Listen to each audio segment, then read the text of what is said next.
तो आज का जो हमारा टॉपिक है बेसिकली डायबिटीज मेलाइटिस पर, ये हमारा आखिरी टॉपिक होगा। इस एंडोक्राइन पैथोलॉजी से रिलेटेड भी हम जो है फार्मा की तरफ आएंगे। तो व्हाट इज डायबिटीज मेलाइटिस? तो डायबिटीज मेलाइटिस आपको पता है कि इस चीज से आप बखूबी वाकिफ होंगे। What is DM? तो it is a chronic condition in which your body can not produce insulin. और ये भी एक कंडीशन हो सकती है, और ये भी कंडीशन हो सकती है कि आपकी बॉडी जो है वो इंसुलिन तो बना रही है लेकिन रेजिस्टेंस है उसके अगेंस्ट, ठीक है। इसकी वजह से जो इंसुलिन जो है वो आपकी शुगर को जो है वो कन्वर्ट नहीं कर पा रही नॉर्मल में, ठीक है जी। तो डायबिटीज मेलाइटिस की जो है वो आप सबको पता है कि दो टाइप्स हैं, diabetes type 1, DM type 1 and DM type 2। तो जो डीएम टाइप 1 है और एक है डीएम टाइप 2। एफएससी के लेवल से हम पढ़ते आ रहे हैं कि what is DM 1 and DM type 2। तो DM 1 is in which there is absolute no production of insulin होती है, ठीक है जी। तो डायबिटीज मेलाइटिस 1 में क्या होता है कि आपकी जो इंसुलिन है वो जो सिरे से ही नहीं बन पा रही होती, जिसकी वजह से आपकी बॉडी में जो है वो कंटिन्यूअसली जो है वो ग्लूकोज का लेवल जो है बढ़ता है। तो you can say there is no insulin in type 1 diabetes mellitus, and that will lead to increase glucose level. After that, what is diabetes mellitus type 2? इसमें होता है कि आपकी जो इंसुलिन है वो नॉर्मल होती है, but there is some resistance, जो कि इस रेजिस्टेंस की वजह से आपकी जो ग्लूकोज जो है वो स्टोर नहीं हो पाती इन स्केलेटल मसल्स और इन लीवर एक्सेट्रा। इसकी काजेज क्या हो सकती हैं? दोनों की डिफरेंट काजेज हैं। पहली काज ये कि जो डीएम टाइप 1 है ये basically auto immune destruction of the beta cells होती है। Auto immune destruction of beta cells. तो जब ये ऑटोइम्यून डिस्ट्रक्शन हो जाती है तो बीटा सेल जो है वो इंसुलिन प्रोड्यूस नहीं कर पाते, और ये बेसिकली जेनेटिकली एसोसिएटेड होती है। जेनेटिकली एसोसिएटेड होती है, ठीक है। टाइप 2 की काज जो है वो टोटली डिफरेंट है फ्रॉम द टाइप 1। तो उसकी जो मोस्ट इंपोर्टेंट काज है वो है access body fat. Access fat, fat of the body, ठीक है। अब इसमें होता है कि जब आपकी बॉडी में एक्सेस फैट है तो वो लाइपोलाइसिस करवाता है, ठीक है। तो जब लाइपोलाइसिस करवाएगा तो आपका जो प्रोसीजर है ग्लूकोनियोजेनेसिस होगा। तो जब ग्लूकोनियोजेनेसिस होगा तो आपकी बॉडी में जो है वो ग्लूकोज जो है वो बढ़ जाएगी। तो इसलिए जो मोटापा है वो एक most important cause of type 2 diabetes mellitus है। उसके बाद आ जाओ, तो इसकी जो लाइक्लीहुड है कि टाइप 1 डायबिटीज मेलाइटिस है बेसिकली आपकी जेनेटिकली एसोसिएटेड है। दैट मींस कि चाइल्डहुड में ही प्रेजेंट होती है। तो आप यूं लिख सकते हो अर्ली चाइल्डहुड, ठीक है। और टाइप 2 जो है वो basically present late in the life, you can say after 30 years of age, ये आपको देखने को मिलता है टाइप 2, ठीक है। टाइप 1 में होता ही है कि these patients are usually lean and thin. Patients are usually lean and thin, ठीक है। लेकिन ये जो पेशेंट है, जारी बात है ऊपर बता के आया हूं कि ओबीज होते हैं, तो इन पेशेंट ये जो है मोटापे का शिकार होते हैं, ठीक है। उसके बाद आ जाओ, तो इसमें सीधे से ही इंसुलिन नहीं बनती, तो दैट्स मींस के जो पेशेंट है वो intolerance to severe intolerance to glucose होते हैं, ठीक है। सीवियर इंटॉलरेंस टू ग्लूकोज होते हैं, ठीक है। लेकिन इन पेशेंट में चूंकि इंसुलिन बन रही होती है लेकिन रेजिस्टेंस होती है, तो कहीं ना कहीं इंसुलिन जो है वो काम कर रही होती है। तो you can say mild to moderate glucose intolerance होती है। Mild to moderate glucose intolerance, ठीक है। इसकी कॉम्प्लिकेशंस आ जाओ, तो इन इन दोनों की कॉम्प्लिकेशन दोनों की डिफरेंट है। तो यहाँ पर मैं लिख देता हूँ। तो जो कॉम्प्लिकेशन 1 है उसमें जो है टाइप 1 में आपको डायबिटिक कीटोएसिडोसिस देखने को मिलता है, वेरी डेंजरस। और टाइप 2 में जो आपको हाइपर ऑस्मोलर हाइपरग्लाइसेमिक स्टेट देखने को मिलती है। हाइपर ऑस्मोलर हाइपरग्लाइसेमिक स्टेट देखने को मिलती है। तो ये था रफली रफली डायबिटीज मेलाइटिस का रिव्यू। तो अब जो हमने वो देखना है कि what is DK and what is hyper osmolar hyperglycemic state, ठीक है। तो सबसे पहले हम देखते हैं कि व्हाट इज डायबिटिक कीटोएसिडोसिस, जो कि कॉम्प्लिकेशन है डायबिटिक कीटोएसिडोसिस, जो कि किस चीज की कॉम्प्लिकेशन है? टाइप 1 की। अच्छा, इसमें होता ही है कि आपकी बॉडी में कीटोन बॉडीज की फॉर्मेशन होना शुरू हो जाती है। व्हाट इज कीटोन बॉडीज की फॉर्मेशन होना शुरू हो जाती है, ठीक है। इसका मैकेनिज्म क्या है, इसकी पैथ क्या है, तो आपने याद रखना है। तो इसकी पैथ ये है कि डायबिटीज मेलाइटस टाइप 1 होता है, ठीक है। इसमें होता ये है कि आपकी जो इंसुलिन है वो नहीं होती। तो जब इंसुलिन नहीं होती, एक बार याद रखिएगा, जब कभी भी आपकी बॉडी में इंसुलिन होती है तो वो लाइपोजेनेसिस का काम करवाती है। तो जब आपकी बॉडी में इंसुलिन नहीं होगी तो उसका उल्टा होगा, तो वो क्या करवाएगा? लाइसिस करवा देगा, ठीक है। अब जब लाइपोलाइसिस करवाएगा तो होगा क्या, इससे फ्री फैटी एसिड बनेंगे।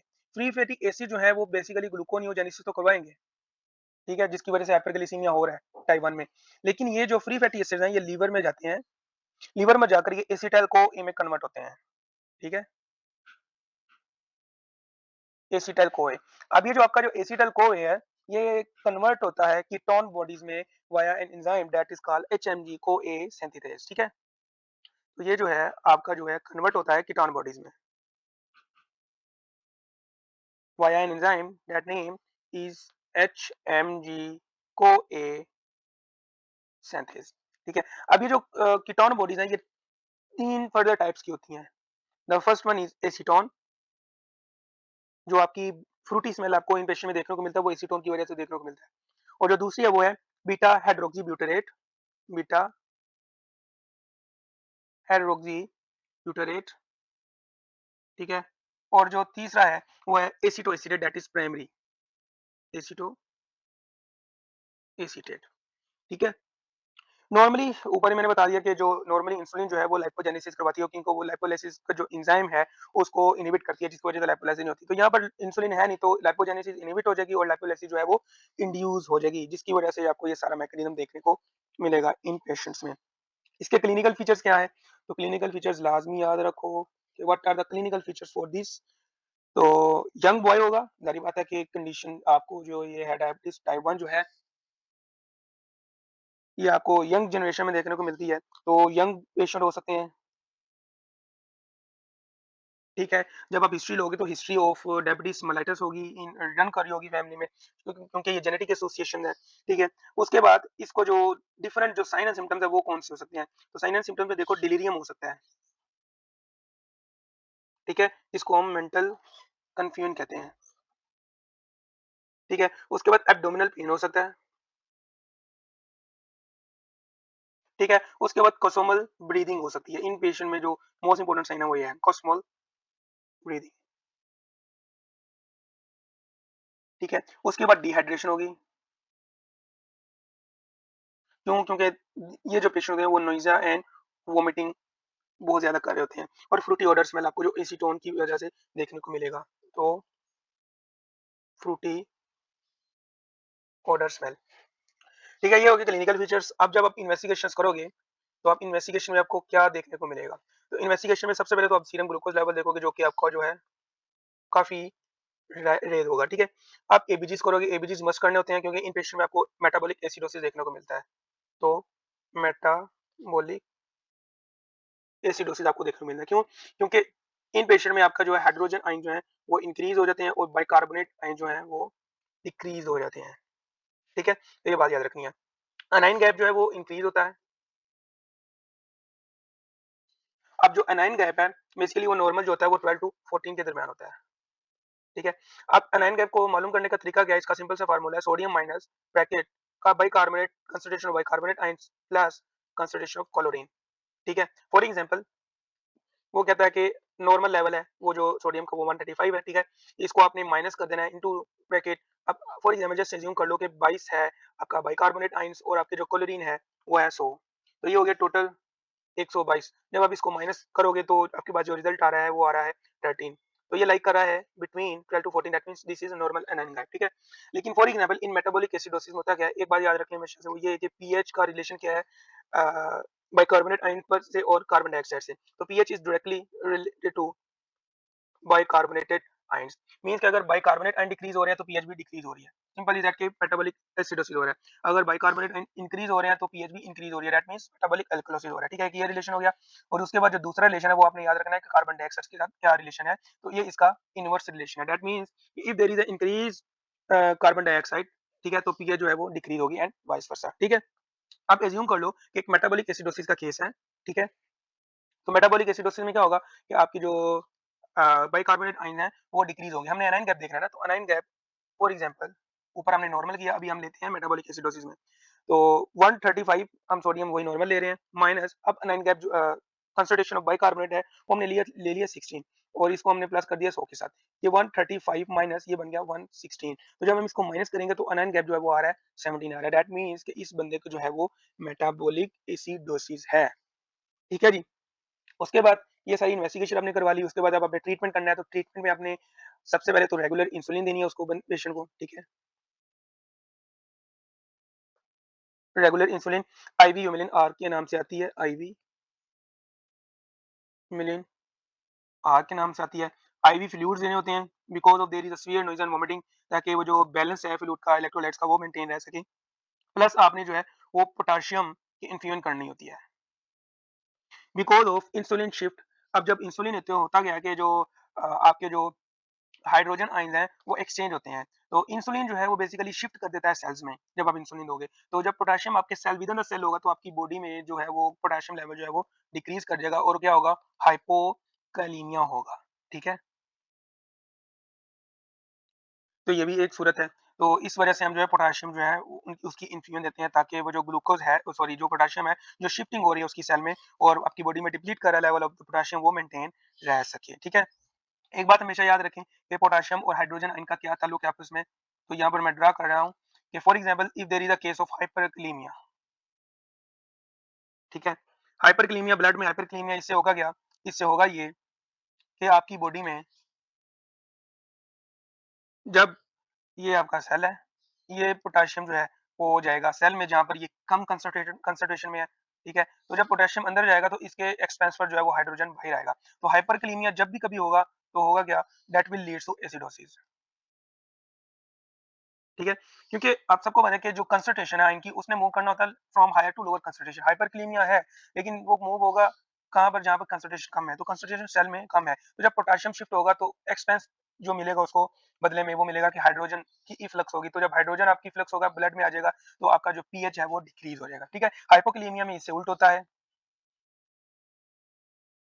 ठीक है? हाइपोकालेमिया में बेसिकली होता ये है कि आपका जो पोटेशियम है, वो सेल में ज़्यादा होता है और बॉडी ब्लड में जो वो कम होता है, जिसकी वजह से जो वो concentration from higher to lower concentration move करता है पोटेशियम, ठीक है? किसके एक्सपेंस पर? जो हाइड्रोजन बाहिर होता है उसके एक्सपेंस पर, जिसकी वजह से हाइड्रोजन आयन है वो सेल में चला जाता है और बाहर जो है वो हाइड्रोजन आयन की कमी हो जाती है, जिसकी वजह से आपकी पीएच जो है इंक्रीज़ कर जाती है, that will leads to alkalosis. ठीक है? तो हाइपोकालेमिया लीड्स टू एल्केलोसिस। तो ये बात आपने याद रखनी है, what is metabolic acidosis and what what blah blah blah. ठीक है? Most common cause of infection in diabetic ketoacidosis is fungal infection. ये बात लाजमी याद रखनी है, क्वेश्चन आ जाते हैं, लेकिन ये याद रख लो कि अगर पेशेंट को डायबिटिक कीटोएसिडोसिस हो गया तो उसमें most common cause of infection है वो फंगल इन्फेक्शन है। Fungal infection. और किस इसमें कौन कौन से जो फंगल इन्फेक्शन आ जाते हैं? म्यूको म्यूकोरमाइकोसिस नाम है I think, sorry, mucormycosis and Rhizopus. इसके बारे में तो आप एफएससी में पढ़ के आ चुके हो, व्हाट इज राइजोपस। खैर हमने सिर्फ इतना से याद रखना है, इसके ऊपर जाने की जरूरत नहीं है हमें। अच्छा, ये हो गया डायबिटिक कीटोएसिडोसिस के बारे में, हमने ट्रीटमेंट भी देख लिया, क्लिनिकल फीचर सब कुछ हमने देख लिया। अब आ जाओ कि व्हाट इज हाइपरऑस्मोलर हाइपरग्लिसेमिक स्टेट। हाइपरऑस्मोलर हाइपरग्लिसेमिक स्टेट, ठीक है जी। तो ये हमें जो है देखने को मिलती है टाइप 2 डायबिटीज मेलिटस टाइप 2 के पेशेंट्स में, ठीक है जी। अब इसमें होता क्या है? इसमें होता ये है कि इसके मैकेनिज्म या पैथोलॉजी क्या है? तो यहाँ पर हम लिखते हैं इसकी पैथोलॉजी क्या है, ठीक है। हाइपरग्लिसेमिया होता है, सबको पता है कि टाइप 2 में भी हाइपरग्लिसेमिया होता है। हाइपरग्लिसेमिया होता है क्या है कि जब आपकी बॉडी में जो ग्लूकोज है वो एक एक्सेस लेवल से एक्सीड कर जाए तो आपकी जो ब्लड है उसमें ऑस्मोटिक प्रेशर बनना शुरू हो जाता है। तो हम यहाँ लिख सकते हैं बिल्डिंग ऑफ ऑस्मोलर प्रेशर। तो जब ओस्मोलर प्रेशर बिल्ड होता है तो वो क्या करता है कि वो जो for example this is your cell, ठीक है, और ये आपका ब्लड सर्कुलेशन है। अब जब आपकी ब्लड में ज्यादा कंसंट्रेशन होगी सोल्यूट की तो होगा क्या कि सेल में मौजूद जो वाटर है वो from higher lower concentration to the higher concentration of solute की तरफ मूव करेगा। तो होगा क्या कि draws excess water from the cell,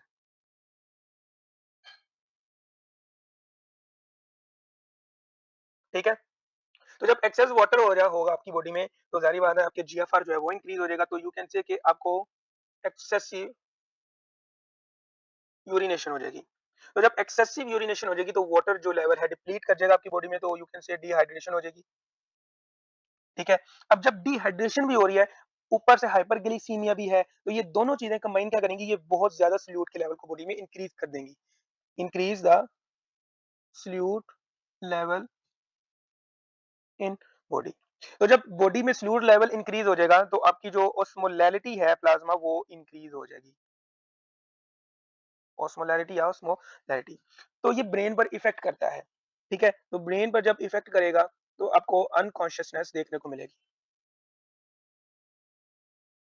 ठीक है? और अगर ये अनकॉन्शियसनेस प्रोलॉन्ग्ड हो जाए for greater than 24 hours, if prolong for greater than 24 hours, इस स्टेट को हम कोमा कहते हैं, ठीक है जी? तो ये बात आपने याद रखनी है, कॉफॉर्म हाइपर ऑस्मोलर हाइपरग्लाइसेमिक स्टेट, ठीक है? इसके क्लिनिकल फीचर्स क्या हो सकते हैं? तो इसके जो क्लिनिकल फीचर्स हैं, पॉलीयूरिया ऊपर हम कर पढ़ के आए हैं मैकेनिज्म में, ठीक है? पॉलीडिप्सिया, ठीक है? Dry mouth due to hydration dehydration, dizziness, ठीक है? फटीग, ठीक है? And change mental status, change mental status. तो ये बात आपने याद रखनी है। इन्वेस्टिगेशन जब हम करेंगे, तो इन्वेस्टिगेशन में हमें क्या-क्या देखने को मिलेगा? तो आपको जो है वो सीरम ग्लूकोज लेवल जो है, वो आपको मोर देन 600 मिलीग्राम पर डेसीलिटर देखने को मिलेगा, ठीक है? और जब सीरम ऑस्मोलैरिटी को देखोगे, ठीक है? वो आपको ग्रेटर देन 320 मिली ऑस्मोल पर लीटर देखने को मिलेगी, ठीक है? लेकिन इनमें जो है पीएच जो है वो नॉर्मल होती है। लेकिन डायबिटिक कीटोएसिडोसिस में क्या हो रहा होता है? मेटाबॉलिक एसिडोसिस हो रहा होता है, ठीक है? जो आपने फास्टिंग ब्लड शुगर लेवल देखना होता है, उसकी नॉर्मल वैल्यू जो है वो 100 टू 126 मिलीग्राम पर डेसीलिटर लाई कर रही होती है, और अगर आपने रैंडम ब्लड शुगर देखना होता है, तो उसकी जो वैल्यू है 160 टू 200 मिलीग्राम डेसीलिटर वेरी कर रही होती है। तो ये आपने चीजें देख लेनी है, ठीक है? इसका ट्रीटमेंट क्या है? इसका ट्रीटमेंट जो है वो एक ही है कि you have to give aggressive IV fluid, insulin and metformin देते हो आप इसमें भी, ठीक है? यहाँ पर लिख रहा हूँ मैं, एग्रेसिव आईवी आईवी फ्लूइड्स, ठीक है? प्लस इंसुलिन देते हो आप, प्लस आप मेटफॉर्मिन देते हो, ठीक है जी? तो ये था डायबिटीज मेलिटस से related, what is diabetes mellitus and what is DK and what is hyperosmolar hyperglycaemic state, ठीक है? अब आ जाओ पैंक्रियाटिक एंडोक्राइन कैंसर्स पर, उसके बाद जो है फिर मेन कैंसर मेन जो है उनके उनके तरफ पढ़ेंगे, ठीक है? तो अब आ जाओ, what is pancreatic endocrine cancers, pancreatic endocrine cancers. तो इसमें जो सबसे पहले जो आपने देखना है, वो देखना है इंसुलिनोमा। तो नाम से ज़ाहिर हो रहा है कि ये बीटा सेल्स का कैंसर है, ठीक है? तो पहले ही बता चुका हूँ कि जितने भी कैंसर है, वो मोस्ट ऑफ द कैंसर है वो गेन ऑफ फंक्शन होते हैं। तो इंसुलिनोमा जो है वो क्या करेगा, इंक्रीज इंसुलिन की प्रोडक्शन करवाएगा, ठीक है? तो यहाँ पर एक विपल ट्राइएड है, विपल ट्राइएड। तो वो विपल ट्राइएड है, वो हमें क्या कहती है? ट्रायंगल की गंदी बन गई है। विपल ट्राइएड का पहला है सिम्टम्स ऑफ हाइपोग्लिसीमिया, आपको देखने को मिलता है, सिम्टम्स ऑफ हाइपोग्लिसीमिया, क्योंकि इंसुलिन इंक्रीज है। अब ये जो सिम्टम्स है वो कौन कौन सी हो सकती है? डिजीनेस हो सकती है, क्योंकि आपके ब्रेन को शुगर नहीं मिल रही, वर्टिगो हो सकता है, ठीक है? और फटीग है, ठीक है? एक ही होगी। दूसरी ये होगी कि जो सिम्पटम्स हैं वो रिज़ॉल्व हो जाती हैं जब आप कभी पेशेंट को जो है इंसुलिनोमा के पेशेंट को जो आप ग्लूकोज़ देते हो, ठीक है? Symptoms resolves when glucose is given, ठीक है? और जो तीसरा है वो क्या है कि सीरम ग्लूकोज़ लेवल जो है वो डिक्रीज़ होता है, और काफ़ी ज़्यादा डिक्रीज़ होता है। इसको हम वर्पल ट्राइएट कहते हैं, ठीक है? इन्वेस्टिगेशन अब जब करवाओगे तो होगा क्या? इंसुलिन आपको देखने को मिलेगी इंक्रीज़, ठीक है? विद सी पेप्टाइड, ठीक है? तो सी पेप्टाइड के साथ-साथ आपको इंसुलिन जो है वो देखने को मिलेगी इंक्रीज़, और इसका जो ट्रीटमेंट है वो यही है कि सर्जिकल रिमूवल हम करते हैं। तो जो अगर हमने सर्जिकल रिमूवल कर लिया, तो वो पेशेंट को फिर डायबिटीज़ हो जाएगा। एक मुसीबत हो रही है। तो हाइपोग्लाइसीमिया को ट्रीट कर रहे हो इंसुलिनोमा की वजह से, तो हाइपरग्लाइसीमिया के चांसेस चांसेस नहीं, 100% आपको हाइपरग्लाइसीमिया ही होगा। फिर आपको बाहर से इंसुलिन लेनी पड़ेगी, ठीक है? ये था व्हाट इज़ इंसुलिनोमा, और अब जो है वो हम देखेंगे व्हाट इज़ ग्लूकोगोनोमा। ठीक है? ये अल्फा सेल्स का कैंसर होता है जिसमें ग्लूकागोन जो है वो मैसिवली इंक्रीज़ होता है। ठीक है? तो जब ग्लूकागोन इंक्रीज़ हो रहा है तो इंसुलिन जो है वो, आप सबको पता है कि ग्लूकागोन और इंसुलिन है वो काउंटर हार्मोन्स हैं। फॉर एग्ज़ाम्पल अगर ग्लूकागोन इंक्रीज़ हो रहा है तो इंसुलिन जो है वो नहीं बनेगा, और अगर इंसुलिन बन रहा है तो ग्लूकागोन जो है वो सप्रेस हो जाएगा, क्योंकि इन दोनों के फंक्शन जो है वो एक-दूसरे से ऑपोज़िट है बिल्कुल। तो जब ग्लूकागोन इंक्रीज़ हो रहा है तो that will lead to hyperglycemia. ठीक है? हाइपरग्लाइसीमिया होगा तो आपको फुलियूरिया भी हो जाएगा।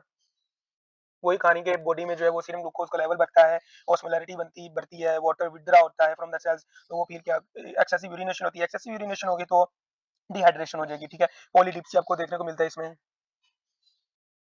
ठीक है? उसके बाद ड्राई माउथ, ठीक है? नार्कोटिक नेक्रोटिक माइग्रेटरी एरिथमा आपको देखने को मिलता है, नेक्रोटिक एरिथमा जो कि माइग्रेटरी होता है। क्यों? क्योंकि आपके ब्लड की जो विस्कोसिटी जो है वो इंक्रीज हुई होती है due to the increase level of glucose, ठीक है? ये हो गया। उसके बाद आ जाए तो increase risk of DVT, D vein thrombosis. इसकी भी वही कहानी है, क्योंकि आपकी जो ब्लड में है वो विस्कोसिटी इंक्रीज हो जाती है, क्योंकि आपकी ब्लड में जो ग्लूकोज है वो काफी ज्यादा इंक्रीज हुई भी होती है, ठीक है?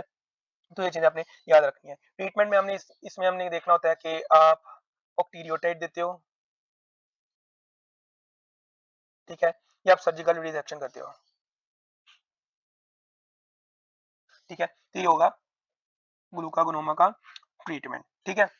Last but not the least, जो हमारा जो पैथो है वो खत्म होने वाली है, और उसमें जो हमने पढ़ना है मल्टीपल एंडोक्राइन नियोप्लाजिया, जिसको हम मेन भी कहते हैं। तो ये इतना इंपॉर्टेंट नहीं है, लेकिन फिर भी हमने करना है। तो इसमें जो है हमने देखने के कौन कौन से एंडोक्राइन इन्वॉल्व होते हैं। तो यहाँ पर मैं लिख रहा हूँ कि मल्टीपल एंडोक्राइन नियोप्लाजिया, इसको हम मेन भी कहते हैं, ठीक है? ये ऐसी कंडीशन है जिसमें जो है आपका जो more than one gland involve होता है, ठीक है? तो ये जो जितने भी मल्टीपल एंडोक्राइन नियोप्लाज्मास हैं, ये ऑटोसोमल डोमिनेंट इन इनहेरिटेंस होते हैं, ठीक है? ऑटोसोमल डोमिनेंट होते हैं, ठीक है? तो सबसे पहले आ जाओ तो मेन 1 क्या है? तो इसमें सिर्फ हम ये देखेंगे कि कौन-कौन से जो है वो इन्वॉल्व हैं। तो मेन 1 में जो है पिट्यूटरी ट्यूमर इन्वॉल्व होता है, ठीक है? पैंक्रियाटिक होता है, ठीक है? और फियोक्रोमोसाइटोमा होता है, फियोक्रोमोसाइटोमा होता है, ठीक है? उसके बाद आ जाओ मेन 2 है, मेन 2A है और मेन 2B है। तो मेन 2A में जो है बेसिकली जो है आपका पैराथायरॉइड एडेनोमा होता है,